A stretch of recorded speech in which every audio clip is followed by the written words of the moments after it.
Olá, graça e paz a todos. Sou Jorge Alves.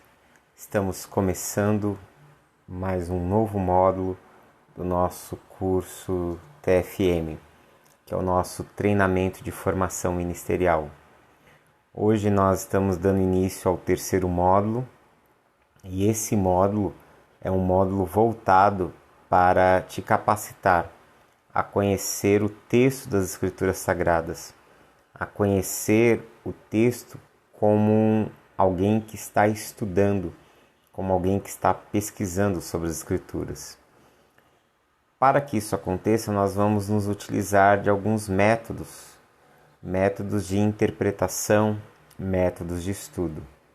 Então, você vai aprender a conhecer as Escrituras, aprender a fazer um estudo, uma análise de um texto bíblico, e isso vai te capacitar tanto a conhecer o texto de uma forma mais clara, de uma forma mais profunda, como também vai te capacitar a conseguir transmitir o ensino das Escrituras de uma forma coerente, de uma forma clara e de uma forma entendível. Até porque, primeiramente, você compreendeu o texto, você entendeu o texto. Em segundo lugar, esse estudo, essa abordagem que nós vamos aprender nessa disciplina, nesse módulo, vai te capacitar exatamente para que você possa, no próximo módulo, aprender a preparar o sermão. Ou seja, toda a parte estrutural, toda a parte de estudo, de pesquisa, você vai adquirir nesse módulo. No próximo módulo, onde nós vamos estudar sobre a comunicação do Evangelho, sobre princípios da homilética, princípios da transmissão do sermão, lá você vai aprender como estruturá-lo, como construí-lo, como transmiti-lo, como aplicá-lo. Mas esse momento aqui é um momento de primordial atenção. Esse é um momento que você precisa procurar trabalhar esse módulo da melhor forma possível.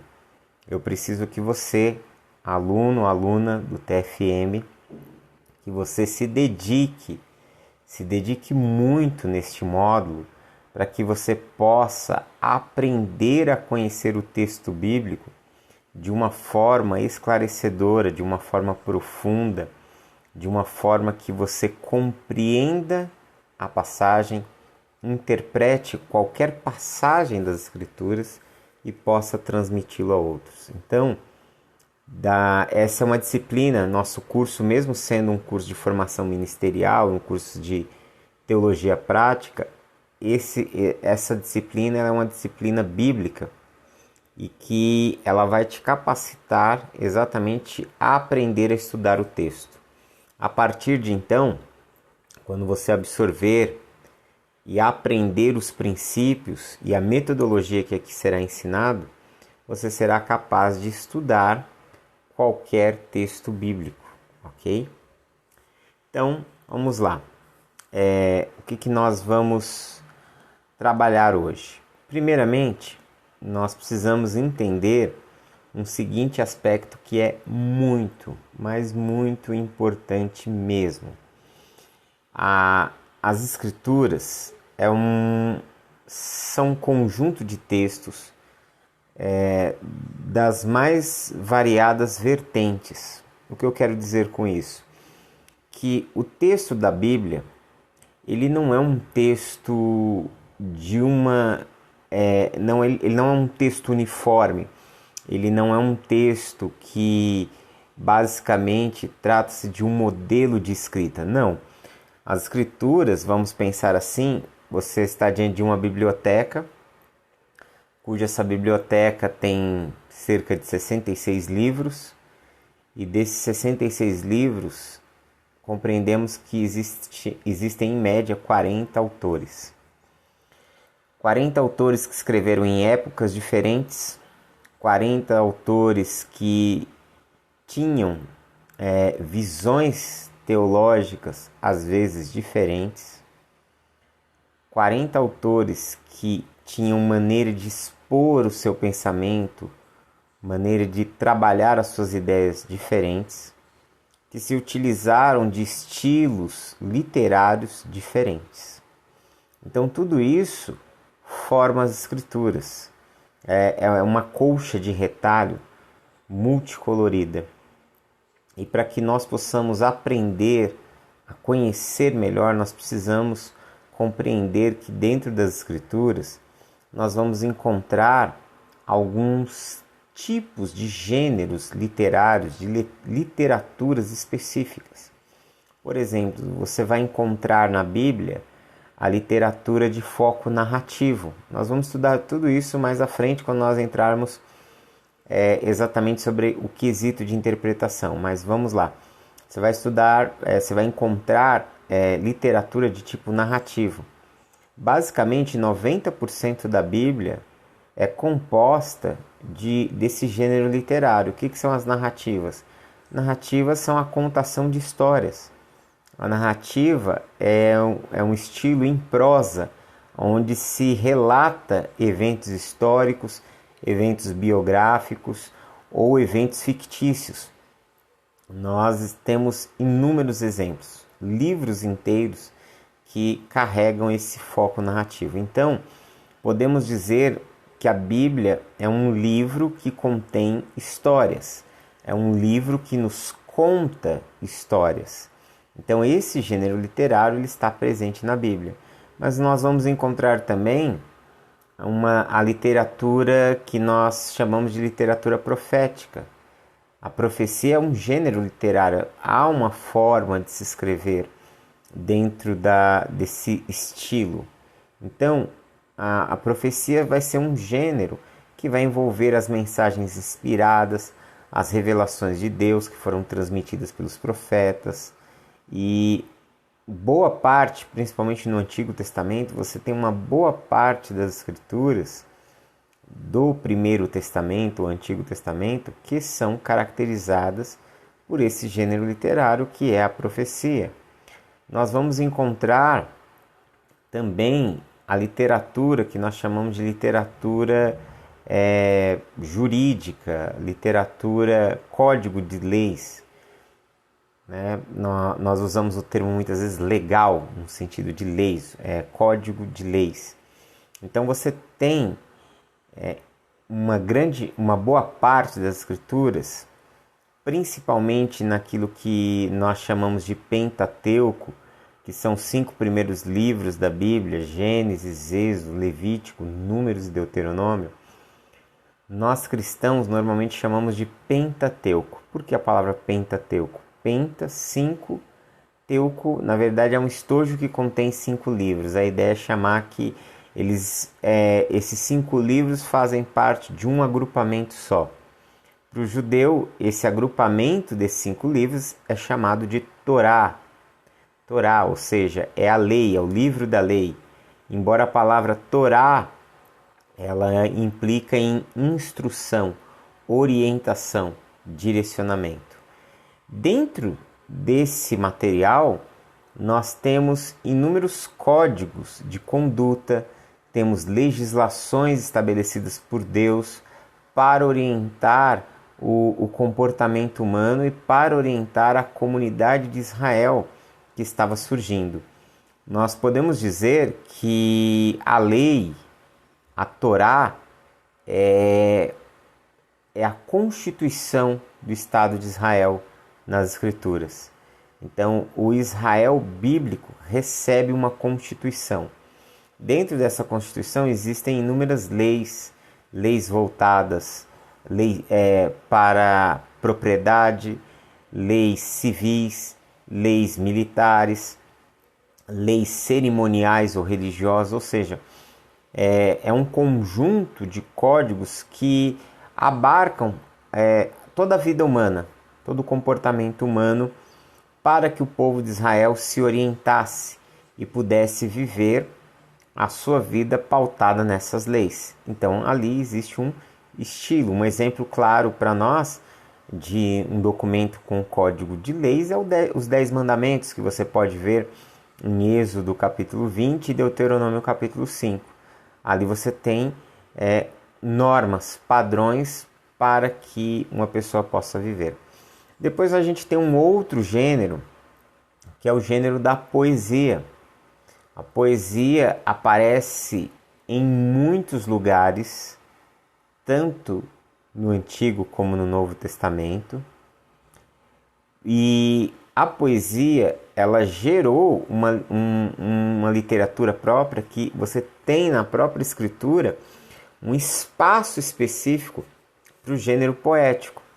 Nós temos uma seção nas nossas Bíblias, principalmente na Bíblia cristã. Nós dividimos a Bíblia protestante em livros da lei, que são os 5 primeiros livros. Nós dividimos depois, a segunda divisão é livros históricos, que vai de Josué até o livro de Neemias, até o livro de Esther, né? Tem Esdras, Neemias e Esther. Depois nós temos uma seção que é chamada de Poéticos e Literatura de Sabedoria, que são os livros que vão de Jó até Cantares, ou Cântico dos Cânticos. Então nós temos Jó, nós temos o livro dos Salmos, nós temos o livro dos Provérbios, nós temos Eclesiastes e nós temos o Cântico dos Cânticos, ou Cantares de Salomão. Esses 5 livros, eles compõem essa literatura que nós chamamos de livros poéticos e de sabedoria. E depois, na nossa Bíblia, no nosso Antigo Testamento, nós temos a literatura profética, que vai de Isaías até Malaquias, onde Isaías, Jeremias, Ezequiel, Daniel, incluindo o livro de Lamentações, né, dentro de Jeremias, nós chamamos de profetas maiores, ok? Por que profetas maiores? Pela extensão da sua obra. Você vai ver que Isaías, Jeremias, nós também colocamos o livro de Daniel, né, dentro da literatura cristã. Então, peraí, Isaías, Jeremias, juntamente com Lamentações, Ezequiel e Daniel, nós chamamos de profetas maiores exatamente pela extensão da obra, pelo tamanho da obra. E de Oséias até Malaquias nós chamamos de profetas menores, mas o Antigo Testamento, nós cristãos dividimos em livros da lei, Gênesis até Deuteronômio, livros históricos de Josué até o livro de Esther. Nós dividimos depois por literatura de poética ou de sabedoria, que vai do livro de Jó até o livro de Cantares.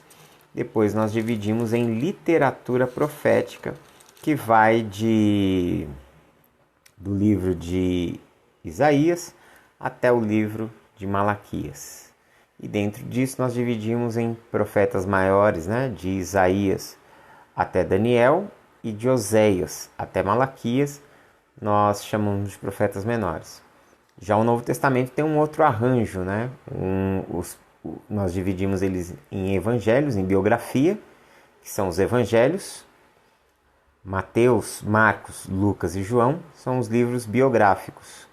Depois nós temos um livro histórico, que é o Atos dos Apóstolos. Depois nós temos uma seção que é bem nova, que é a seção chamada de Cartas, que é uma seção que nós chamamos de seção doutrinária, porque nas cartas é que estão ali, vamos dizer assim, os padrões de ensino do Evangelho, de ensino cristão, de como seguir a Cristo. E aí nós então temos de Romanos até a carta de Judas. Todas essas são literaturas doutrinárias e são um gênero epistolar, ou seja, são um gênero de cartas. E depois nós temos uma literatura profética no Novo Testamento também. Nós temos uma única literatura profética, que é o livro do Apocalipse. Então, recapitulando, o Novo Testamento se divide em biografia, que são os evangelhos, em história, que é o livro de Atos, em cartas, que vão de Romanos até Judas, e em uma literatura profética, que é o livro de Apocalipse.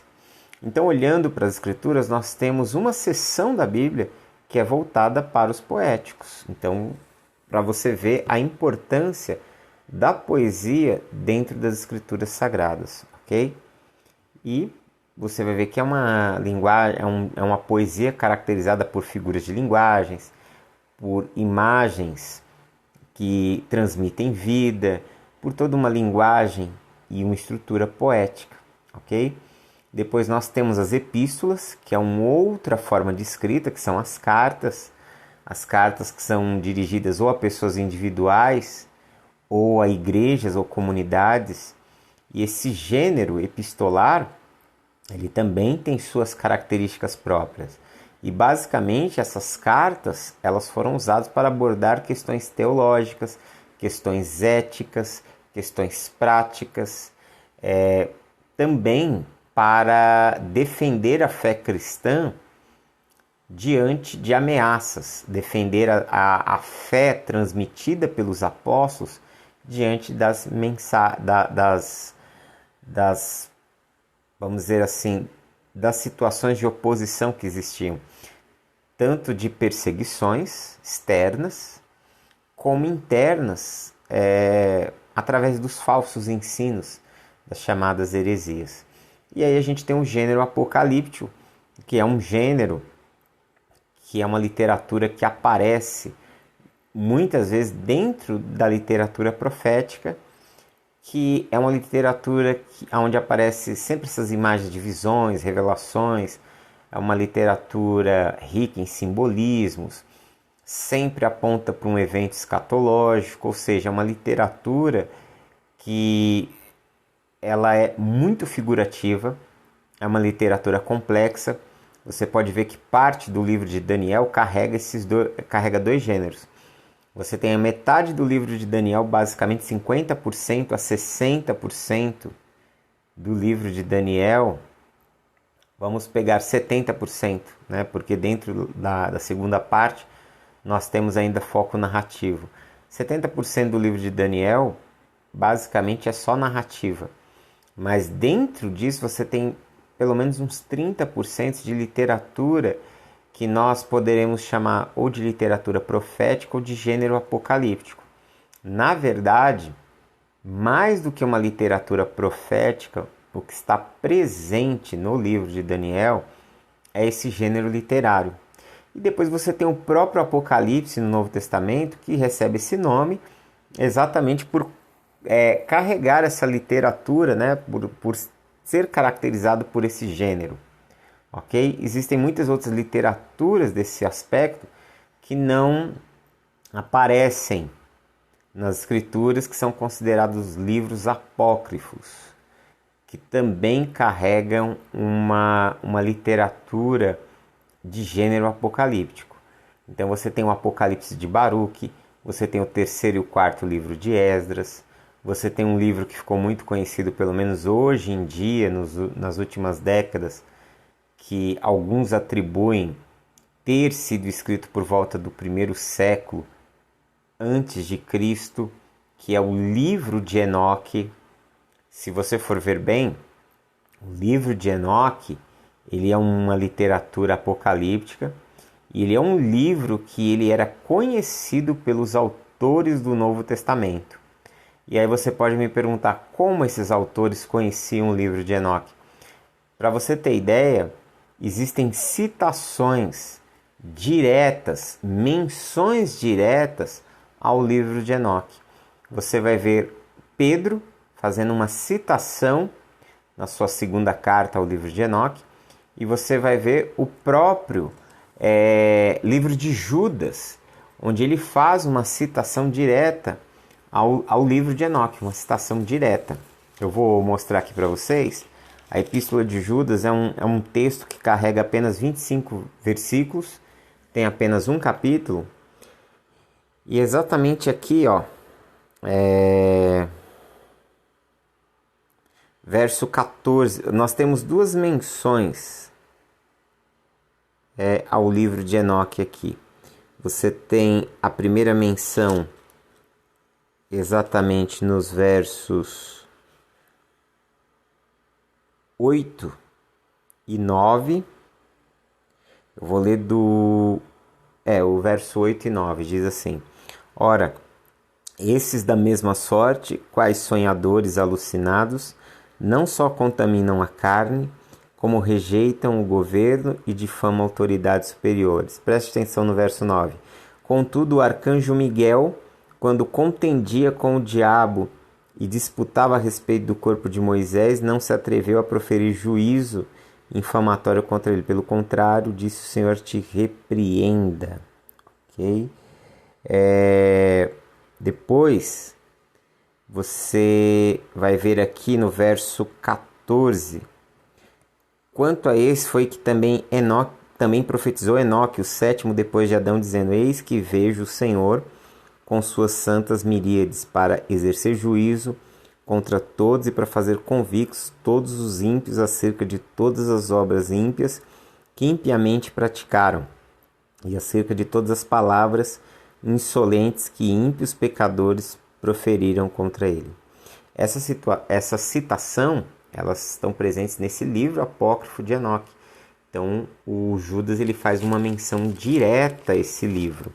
Se você pegar também a carta de Pedro aqui, no capítulo, na segunda carta de Pedro, você vai ver aqui, deixa eu ver,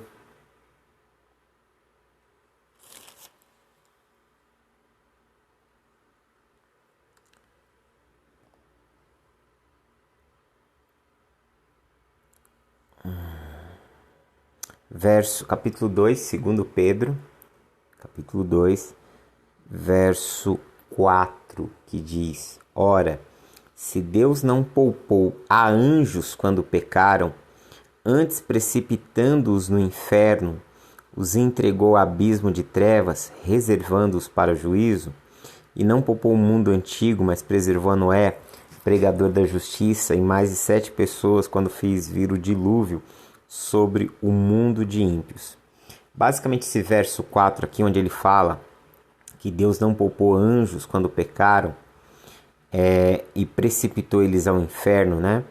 Ele está falando aqui não daquele texto de Apocalipse, onde muitos leem lá no capítulo 12, que fala da revolução de anjos. Não, aqui é uma citação do livro de Enoque, onde fala quando os vigilantes, os anjos que estavam na terra, né? É uma citação dessa literatura, que é uma literatura apócrifa, tá, gente?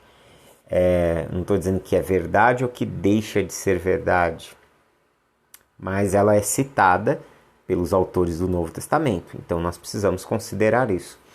Há um momento nesse livro de Enoque onde os anjos eles resolvem quebrar a sua aliança com Deus, abandonarem o seu estado de pureza, e eles se casam com as mulheres, com as humanas, e a partir daí gera toda uma situação de seres híbridos, que no texto de Enoque é chamado de nefilins, os caídos, ok? E aí há uma certa conexão, segundo o livro de Enoque, deixa subentendido, com o capítulo 6 de Gênesis, quando fala que os filhos de Deus, eles se deram em casamento com as filhas dos homens, e isso gerou os varões de renome, gerou os gigantes, né? O texto vai dizer exatamente isso. Para eu não ficar equivocado aqui, já que eu resolvi, não estava no meu script, mas eu resolvi aqui de improviso falar sobre isso, para que eu não faça uma citação errada, eu vou abrir o texto da Bíblia aqui, Gênesis capítulo 6, exatamente o verso 2, onde começa a se falar da história de Noé. Então, o verso 1 diz: como se foram multiplicando os homens na terra, e lhes nasceram filhas, vendo os filhos de Deus que as filhas dos homens eram formosas, tomaram para si mulheres, as que entre todas mais lhe agradaram. Segundo a história de Enoque, segundo o livro apócrifo de Enoque, os filhos de Deus aqui são anjos, ok? Logicamente que essa não é a interpretação tradicional, ok? Não é a interpretação tradicional, mas essa interpretação ela já esteve presente na história da igreja. Tanto que Orígenes de Alexandria, no século III, foi um dos que defendeu esse ponto de vista, como está nesse livro de Enoque, ok? E de certa forma, até o próprio Agostinho disse que Orígenes tinha uma certa razão em fazer esse olhar. Logicamente que os outros intérpretes da história da igreja preferiram entender esses filhos de Deus como sendo a descendência piedosa de Adão por meio de Sete, do seu filho Sete, e as filhas dos homens sendo a descendência de Caim. Essa é uma das interpretações que se tornou mais comuns desde a igreja, desde a época dos pais da igreja ali. Porém, Agostinho e Orígenes já divergiam um pouco de outros intérpretes, querendo dizer ou intencionando que seria mais provável estar conectado à ideia do livro de Enoque. Ok? E aí, por muito tempo, se leu esse texto pensando exatamente como essa tradição de que os filhos de Deus são os descendentes de Adão através de Sete, e as filhas dos homens desse texto são os descendentes de Caim. Aí, agora há pouco tempo, algumas poucas décadas, que tem voltado novamente esse debate para novamente olhar para esse livro apócrifo que gera uma polêmica muito grande, que existem muitas questões dúbias, difíceis de entender e até contraditórias em termos de autoria, de composição e tantas coisas, mas que tem se levantado novamente esse questionamento, ok?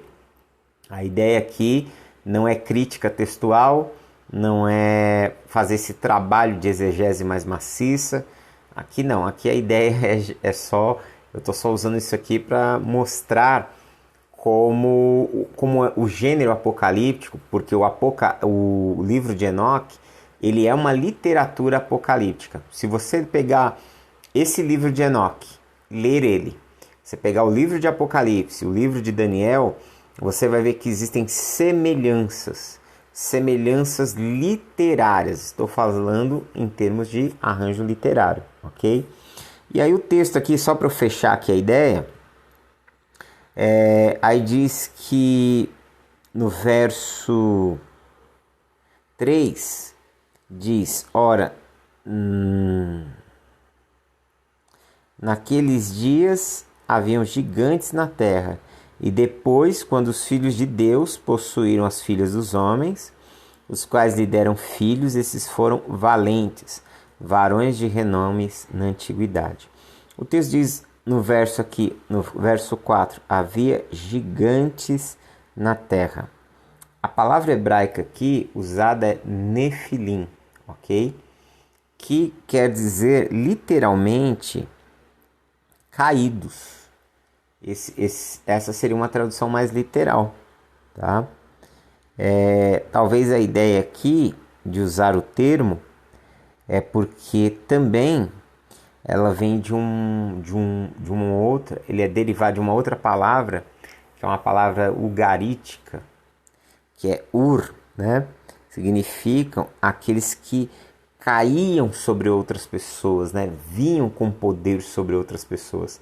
Talvez era esse o sentido aqui. Mas a palavra em si, nefilim, literalmente é caídos, né? Os caídos. Então, tem toda uma teoria aí por trás que não convém, talvez fique para um outro curso para a gente tratar disso. Mas esse é um gênero muito importante e que ele demanda uma forma de interpretar, de estudá-lo muito específico, que é a literatura de gênero apocalíptico. E o que a gente vai entender disso? Que cada um desses gêneros, eles vão necessitar de uma abordagem específica. Conhecer o tipo de literatura que nós vamos estudar é de suma importância para que nós possamos fazer uma boa interpretação e um bom estudo da passagem, ok? Então, essa aqui é a minha fala introdutória para esse módulo, sobre a necessidade de desenvolvermos uma metodologia de estudo das Escrituras, de estudo da Bíblia, que nos possibilite, que nos capacite a compreendermos esses tipos de literaturas que estão presentes dentro das Escrituras Sagradas e sabermos interpretá-las, compreendê-las primeiramente para o nosso próprio entendimento e depois para que nós possamos transmitir a outros, ok? Exatamente em relação à Escritura, cabe aquilo que está em Esdras, capítulo 7, verso 10, onde diz que Esdras, ele aplicou o seu caminho para buscar a lei do Senhor, para colocar em prática e para ensinar aos filhos de Israel. Então Esdras buscou a lei do Senhor, ou seja, ele buscou conhecê-la, compreendê-la, estudá-la, para, em segundo lugar, praticá-la em sua própria vida, para vivê-la em sua própria vida, para que depois pudesse transmitir a outras pessoas. Esse é o caminho da vida de alguém que se aplica a estudar as Escrituras. Conhecer, viver e transmitir, ok? É o nosso CVT, conhecer, viver e transmitir, ok? Então nós estamos entrando nessa disciplina onde nós vamos desenvolver uma metodologia de estudo da Bíblia, ok? E nessa aula, nessas próximas aulas, nós vamos abordar maneiras de estudarmos o texto bíblico, ok? E nós vamos nos utilizar de um método, vou jogar até um slide aqui para que você veja, um método conhecido por OIA, que significa, OIA significa observar, interpretar e aplicar, ok? Essas três palavras, elas vão ser chaves no nosso trabalho de estudo aqui das Escrituras. Observação, interpretação e aplicação do texto da Bíblia. E do que fala cada uma delas? Basicamente, a observação, ela envolve a leitura do texto, ela envolve compreender o que o texto diz, ela envolve analisar por meio da leitura exatamente a proposta, o que está sendo dito, o que está sendo transmitido. Já na interpretação, nós estamos analisando o que o texto significa, qual o sentido do texto, o que o autor queria nos transmitir ao escrever o texto. Essa é a busca na interpretação. E depois a aplicação, que é o resultado do texto, como nós trazemos o texto para a nossa vida de forma prática, como nós passamos a vivê-lo, ok? Como nós incorporamos ele em nossas vidas. Hoje, nesta aula, eu vou trabalhar com vocês o primeiro pilar do nosso estudo, que é o princípio da observação, ok? E qual o propósito de observar? Para que nós vamos trabalhar isso? Precisamos entender que o propósito da observação no estudo da Bíblia é saturar-se do conteúdo da passagem das Escrituras. Ou seja, a observação é um processo onde nós vamos aprender a ler o texto. E ler é uma tarefa árdua, é uma tarefa trabalhosa. Nós acreditamos que nós aprendemos a ler quando nós fomos alfabetizados. Essa é a nossa crença popular. Eu aprendi a ler quando eu fui alfabetizado. E na verdade, você vai perceber que temos grandes dificuldades em ler. Algumas pessoas têm dificuldade na própria leitura, em ler, em formar as palavras, em construir as frases, mas, mais do que isso, temos dificuldades na compreensão do que está sendo dito. Temos dificuldade de observar, de perceber o que nos está sendo transmitido, seja em um livro, seja em uma propaganda, seja em algum enunciado. Normalmente temos essas dificuldades. E quando nós lidamos com textos acadêmicos, com uma linguagem técnica, aí se torna ainda muito mais complicado. Então nós precisamos, de fato, aprender a ler. E quando eu falo aprender a ler, não é que você não saiba ler, mas aprender a ler deve nos levar a buscar a compreensão clara do que nós estamos lendo, do que nós estamos analisando, ok? Então, o primeiro ponto dentro desse item da observação que eu quero trabalhar com vocês é aprendendo a ler o texto bíblico, ok? Porque ler é a atividade básica do aprendizado, ok? Nenhum método substitui a leitura. Aliás, as maiores descobertas científicas, elas estão atreladas às observações, a estar atento olhando para algo, a estar atento compreendendo o que aquilo significa. E no estudo, a leitura, quando ela passa por esse princípio de você se tornar um observador, um analista, alguém que está analisando o que está lendo, vai produzir uma aceleração no seu aprendizado e um crescimento pessoal muito grande em sua vida. Então, a Bíblia ela deve ser cuidadosamente lida para ser entendida, ok? E agora a gente vai pegar alguns princípios, desenvolvermos alguns princípios aqui para que nós possamos fazer uma boa leitura das Escrituras, ok? Quero trabalhar com vocês 5 tópicos. O primeiro deles é: leia a Bíblia com atenção, ok? Por quê? Quando eu leio a Bíblia, eu preciso prestar atenção ao que eu estou lendo. Eu preciso perceber o que está sendo dito. Eu preciso ler com concentração. Ou seja, eu tenho que deixar as outras coisas de lado para que a minha atenção, o meu foco, seja aquilo que eu estou lendo, ok? Então, às vezes eu percebo que muitas pessoas, elas estão lendo alguma coisa e estão distraídas, estão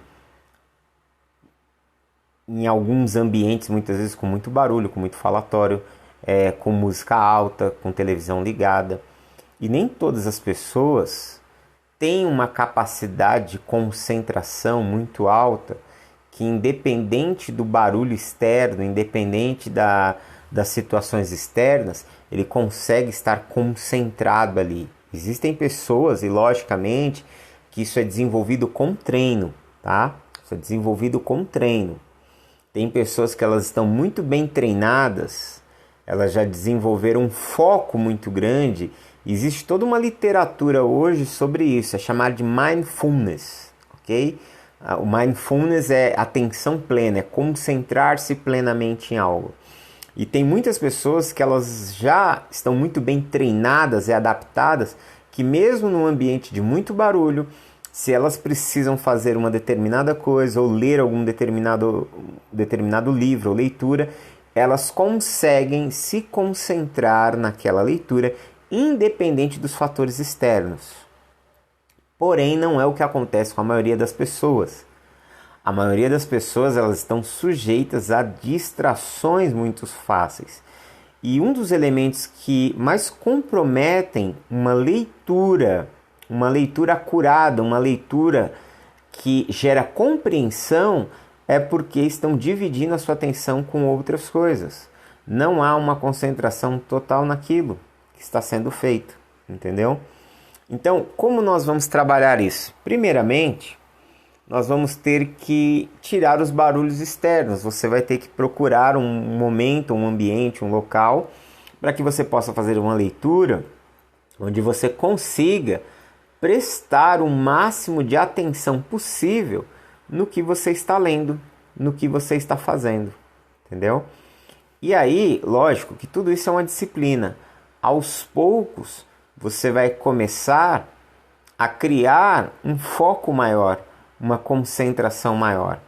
Mas eliminar as distrações, eliminar os ruídos ao redor, vai ser de suma importância para que você possa ler com atenção, ok? E aí, isso já nos conecta ao segundo tópico, ao segundo princípio, que é leia a Bíblia repetidamente. Para que a minha atenção e para que o meu foco ele aumente cada vez mais, ele se torne uma crescente na minha leitura da Bíblia, eu preciso ler repetidamente. Eu preciso ler repetidas vezes. Eu preciso ler várias vezes o texto. Eu preciso ler, reler, ler novamente. É um exercício, é como você malhar numa academia. Você vai lá, você pega um peso, logicamente você nunca vai começar com um peso alto, um peso leve, mas você vai fazer o quê? Repetições. E essas repetições vão gerar séries. Então, você vai fazer um exercício, você vai fazer lá 8, 10 repetições. E aí você vai descansar e aí você vai fazer uma outra série de mais 10 repetições. E aí você vai descansar mais um pouquinho, fazer mais uma outra série, sei lá, de mais 10 repetições. O que vai acontecer? O seu músculo, a sua musculatura, ela irá desenvolver, o seu músculo irá fadigar, mas ao mesmo tempo ele vai ser condicionado por conta das repetições. O cérebro, ele carrega uma plasticidade semelhante a um músculo. O cérebro ele também cresce, ele também se desenvolve. E ele se desenvolve a partir do quê? Do mesmo padrão, de treino, de repetição. Então você precisa ler. Aí você vai me perguntar, quanto eu devo ler? Você deve ler até você compreender. Se for 10 vezes para você compreender, que seja 10. Se for 20, 20. Se for 30, 30. Se for 50, 50. Lembre-se que o objetivo da observação desse primeiro princípio, dessa primeira coluna, é nos levar a nos encharcar das Escrituras, nos encharcar do texto bíblico. E não há como nós estarmos encharcados se não houver esse elemento de repetição. Se você não ler uma passagem até você estar saturado dela, você ler uma passagem até você conseguir até mesmo decorá-la, você ler aquela passagem a tal ponto que você tenha um domínio sobre ela, que você faça parte dela e ela faça parte de você. Nós temos que nos tornar um com o texto. Nós temos que estar entrelaçados, envolvidos com o texto das Escrituras. Você tem um conselho do apóstolo Paulo, ele diz assim: habite ricamente em vós a palavra de Cristo. Então nós precisamos deixar que a palavra habite em nós, habite, que nós estejamos ali envolvidos. E aí vale ler inúmeras vezes, vale ler em voz alta. Quando você lê em voz alta, você corrige a sua leitura, a sua pronúncia, mas ao mesmo tempo você aumenta a sua atenção, porque você está lendo e falando. Então você também está se ouvindo nesse processo. E isso tudo vai contribuir para que você tenha uma leitura mais eficaz. O terceiro tópico aqui, o terceiro princípio: leia a Bíblia com oração. Por que eu preciso orar?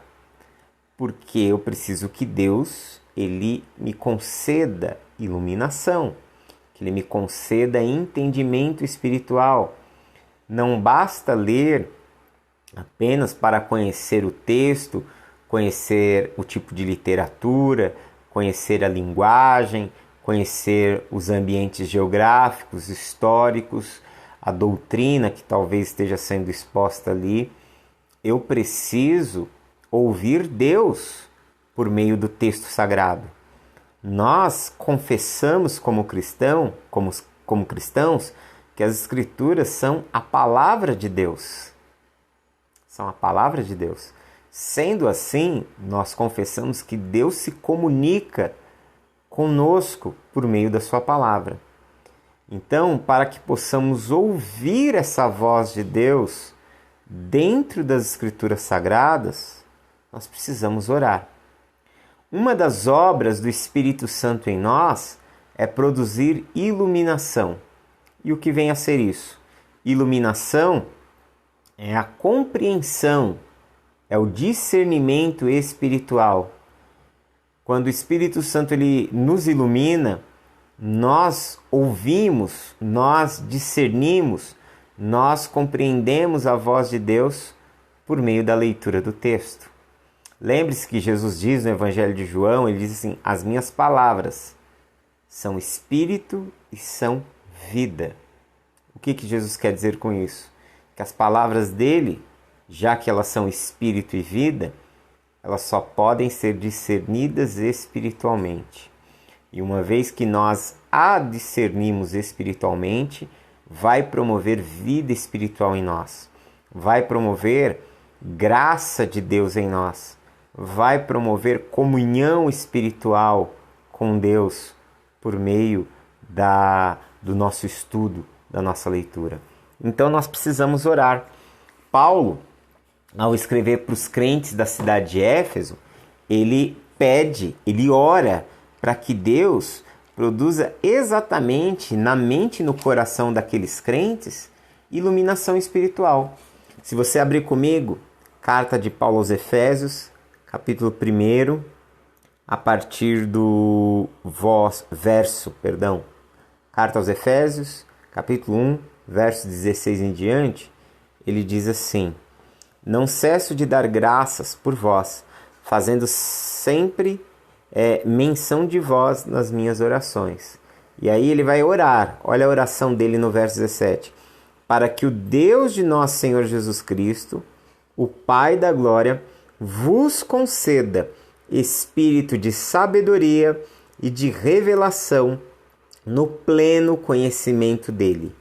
Verso 18: iluminados os olhos do vosso coração, para saberdes qual é a esperança do seu chamamento, qual a riqueza da glória da sua herança nos santos.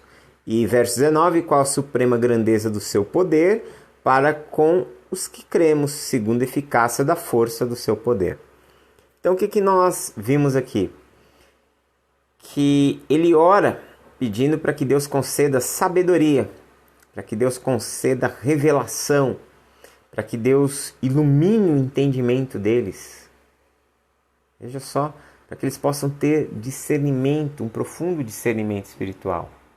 Então nós precisamos ler a Bíblia orando. Você deve, antes de estudar as Escrituras, antes de ler, ore a Deus pedindo exatamente isso, para que você possa ouvir a voz dele, para que você possa discernir os movimentos de Deus, para que você possa ouvir a voz dele falando diretamente com você, para que você peça a Deus para que o Espírito Santo te dê iluminação, te dê compreensão, te dê discernimento ao estudar, ao ler as Escrituras. E você pode ter certeza que a sua leitura e o seu estudo fluirão muito mais. Você experimentará uma compreensão muito maior, porque você não terá apenas uma compreensão técnica, uma compreensão científica do texto, mas você ouvirá a Deus, você ouvirá a comunicação de Deus, e isso que torna a palavra de Deus singular, porque Deus se comunica por meio da sua palavra. Mas nós precisamos estar abertos, nós precisamos estar prontos, nós precisamos estar receptivos para ouvir a voz de Deus, para ouvir a palavra de Deus dentro das Escrituras Sagradas para nós, ok? Então, ler a Bíblia com oração. Quarto tópico, quarto princípio: leia a Bíblia com a imaginação. E o que isso quer dizer? Ler a Bíblia com a imaginação é ler meditando, é ler refletindo. Lembra que no módulo passado, quando nós falamos sobre práticas de espiritualidade, que eu falei que uma das práticas da nossa espiritualidade, uma das disciplinas espirituais é a meditação. Exatamente o quê? Essa capacidade de nós meditarmos, de nós refletirmos, de nós estarmos ali mastigando o texto da Escritura Sagrada. Ler com a imaginação implica também em você transformar os seus olhos em ouvidos. Então, eu estou lendo o que o texto está dizendo, mas ao ler o que o texto está dizendo, é como se eu estivesse ouvindo alguém contando aquela história, narrando aquele texto. Então, eu preciso ler com os ouvidos. Eu vou estar lendo, mas ao mesmo tempo que eu estou lendo, eu estou ouvindo aquilo, como se alguém estivesse me contando. Isso é ler com os ouvidos. Mas também eu preciso ler com os ouvidos e imaginar aquela cena. Eu preciso ler e imaginar como era, vamos supor, eu estou lendo sobre a entrada triunfal de Jesus em Jerusalém. Aquilo que inaugurou dentro da tradição cristã do 3º, 4º, 5º século, chamado Domingo de Ramos, né? Porque ao entrar em Jerusalém, as pessoas colocaram ramos, folhas ali, meio que construindo um tapete para a entrada do rei. E eu estou lendo aquela passagem da entrada de Jesus, eu tenho que imaginar Jesus subindo no jumentinho, eu preciso imaginar ele chegando na cidade, ele chegando pelas portas principais da cidade, as pessoas o reconhecendo como Messias, proclamando ele como um rei e construindo, sabe, colocando essas folhas no chão como se fosse um tapete. Eu tenho que imaginar essas cenas. É como se eu fosse, ao ler essa passagem, é como se eu me colocasse ali como parte da multidão que estava ali, vendo Jesus passando. E o Evangelho de Mateus faz uma conexão com o texto de Zacarias, que o rei viria sentado num jumentinho, filho de jumenta. Ou seja, imagine eu estando ali, olhando para aquele homem, passando ali diante dos meus olhos e lembrando da profecia de Zacarias e enxergando que aquele era o rei. Mas ele não era somente o rei no sentido humano, em que as pessoas estavam querendo considerá-lo, mas ele era o Rei da Glória. Ele é aquele do Salmo 24, onde diz: abram-se, ó portas, abram-se, ó portais eternos, para que entre o Rei da Glória. E quem é este Rei da Glória? O Senhor forte e poderoso. Ele é o Rei da Glória. Então imagine você enxergando isso, imagine você pensando, imagine você fazendo essas conexões. Esse tipo de leitura, na Idade Média, ela foi muito desenvolvida pelos monastas, e isso era chamado de lectio divina.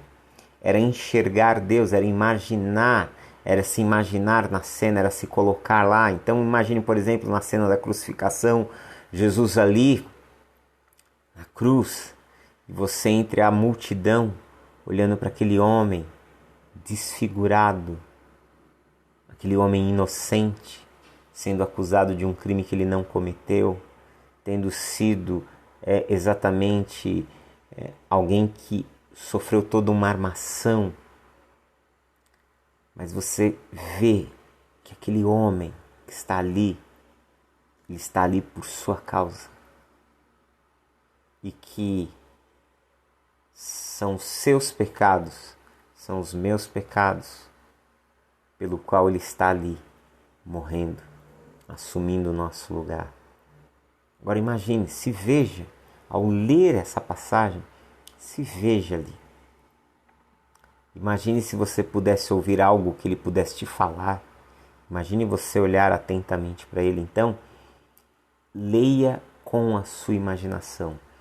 Isso vai mudar radicalmente a forma como você lê as Escrituras. Pode ter certeza disso. A partir de então, se isso se tornar uma prática na sua vida,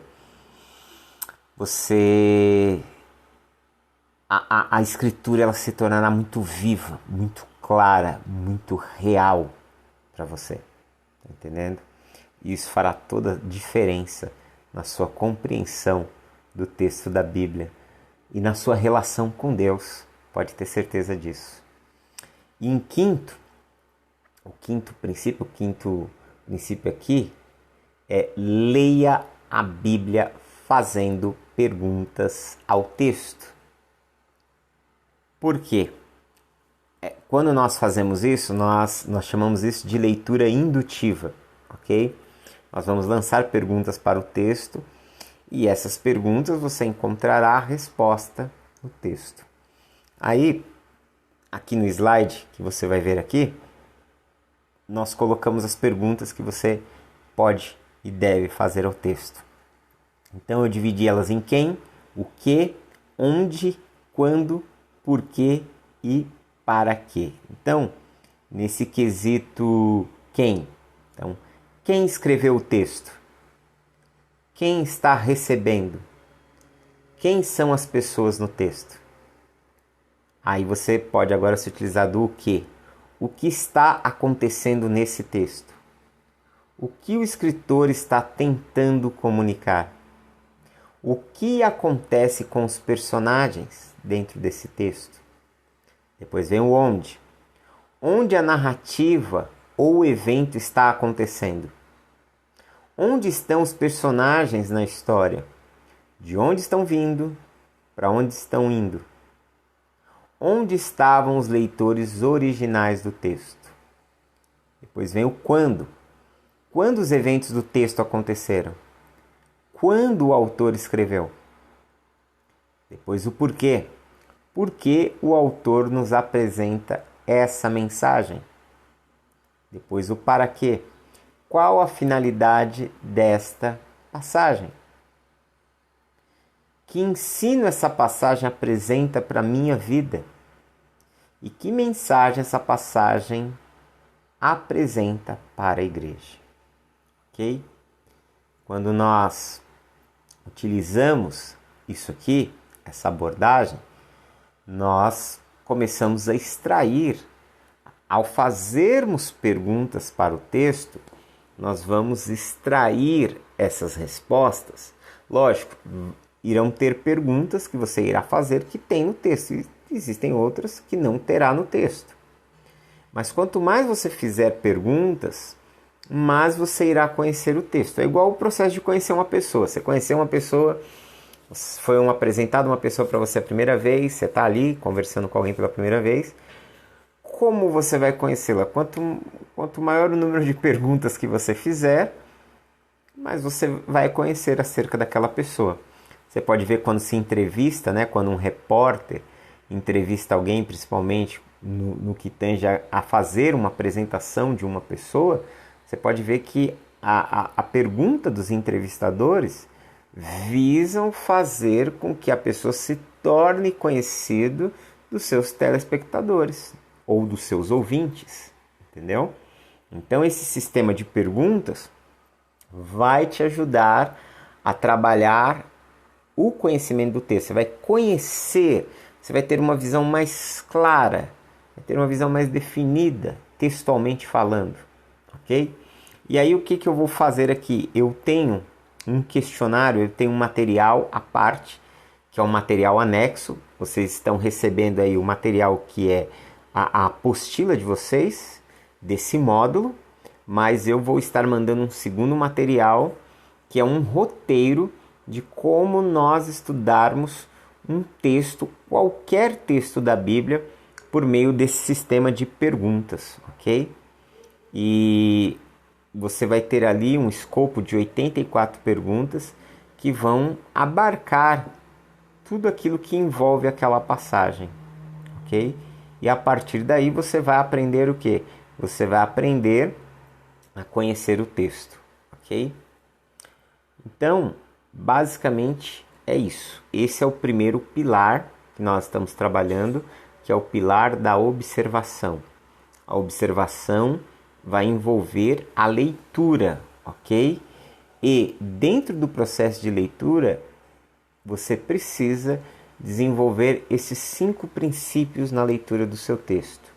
Ler a Bíblia com atenção, ler a Bíblia repetidamente, ler a Bíblia com oração, ler a Bíblia com imaginação e ler a Bíblia fazendo perguntas ao texto, ok? Então, aqui eu concluo com vocês esse primeiro princípio, essa primeira coluna do nosso método de estudo da Bíblia com o princípio da observação. Isso deve levar você a estar encharcado do texto da Bíblia a tal ponto que você domine aquela passagem, ok? Então, vai seguir o material para vocês. Também vai seguir uma atividade relacionada à aula de hoje, ok? Então, no grupo eu vou explicar melhor como irá se desenvolver as nossas atividades referentes a esse módulo e a cada aula especificamente, ok? Então, um forte abraço a todos e bons estudos!